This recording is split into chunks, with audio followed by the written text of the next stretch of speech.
กลัวผมไม่ต้องกลัวครับยาเข็มที่12เพิ่งฉีดไปเมื่อเช้านี้สวัสดีลูกชิ้นเป็นเอกด้วยนะครับกาญจนบุรีนะครับนะสวัสดีมหาเทพผู้ช่วยด้วยนะครับจากตลาดภูนะครับฉันชอบกินหมี่ไก่ฉีกนะครับผมโอ้เยอะแยะมากมายเลยนะฮะสวัสดีทุกท่านเลยนะครับปังเว้ยเฮ้ยก็มาเลยครับวันนี้แล้วก็ผมเจอดาราด้วยครับวันนี้นะหมูกรอบคุณชายนะครับผมเดินไปหาพี่เขาเนี่ยเหมือนออกมาจากเทพนิยายเลยตัวจริงหล่อมากๆนะครับแล้วก็สวัสดีนะครับพ่อค้าแม่ค้าทุกร้านเลยนะฮะที่กำลังค้าขายอยู่นะฮะในงานเจ๊พาชิมครั้งนี้นะครับน้องแมนมือเบสไปชิมอาหารสักร้านยังเห็นว่าไปชิมห่อหมกมาด้วยห่อหมกห่อเท่าไหร่เพราะว่าให้แม่ไปใส่ตรงนู้น220 บาทเขาบอกให้แม่ตามไปใส่ตรงนู้นอันนี้ก็พูดมั่วตามน้องแบบโอเคครับมาฟังเพลงขยโยจังหวะก็เป็นสักนิดหนึ่งก็แล้วกันนะครับเพลงนี้เป็นเพลงที่ผมชอบมากๆสลับพี่หนุ่มบีซอนะครับป้องให้คนสวยในหน้าเวทีสนุกอย่างแล้วกันนะครับ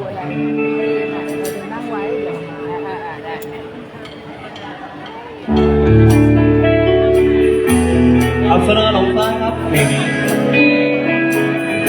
อัปสราลมฟ้าสายตาพญาเพลินหัวใจว่าโลกเป็นน้ำยังเซินจนลงใส่พลังทุกขาดังดินที่ขึ้นดาวจนว่าลืมเขาโจมาจากแม่แดนใดที่ลงมาแต่ผ่านตั้งเล่าดังไม่พอได้ถึงต้องใส่ภาษาสวรรค์คงมีอุปนิเศษได้พอกันมาพากดกันก็น่าชังทัน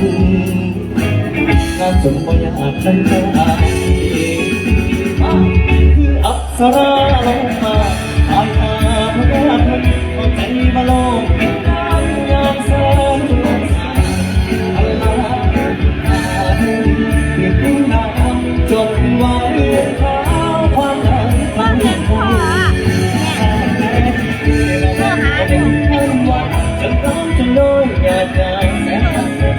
นและจับเป็นคนอันเดินต้องเดินใจที่ผ่านจอเจ้าจะรอมาให้ยืนท่ายืนทิ้งเราที่คนต้องลงไหลลงมาที่พอจะนั่ง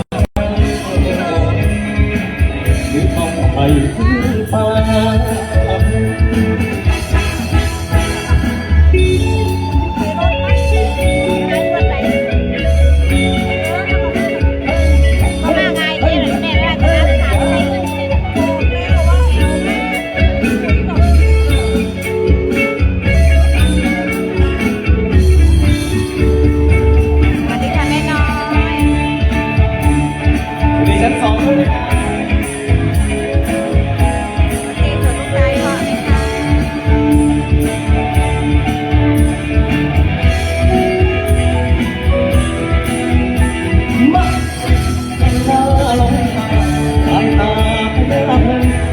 ว่าโลกเป็นน้ำจะเซินจะลงสาย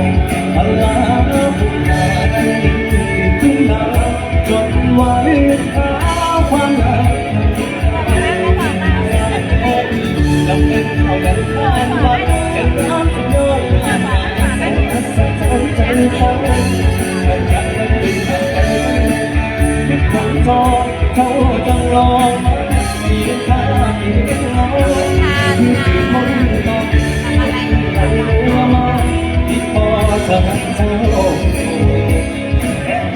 อัปสราลงมาตายตาพญาเพลินก็ใจว่าโลกเป็นน้ำยามเซินจะลงสายอัลลาผู้ขาดังดินที่ขึ้นดาวจนว่าเรื่องราวมาหลายคนสร้างแผนที่กันเอาเดินผ่านวัดจะร้องจะน้อยเงาหน้าแสนอัศจรรย์ใจเขาและจับเป็นบุญอันเป็นต้องไม่เคยที่ผ่านจอ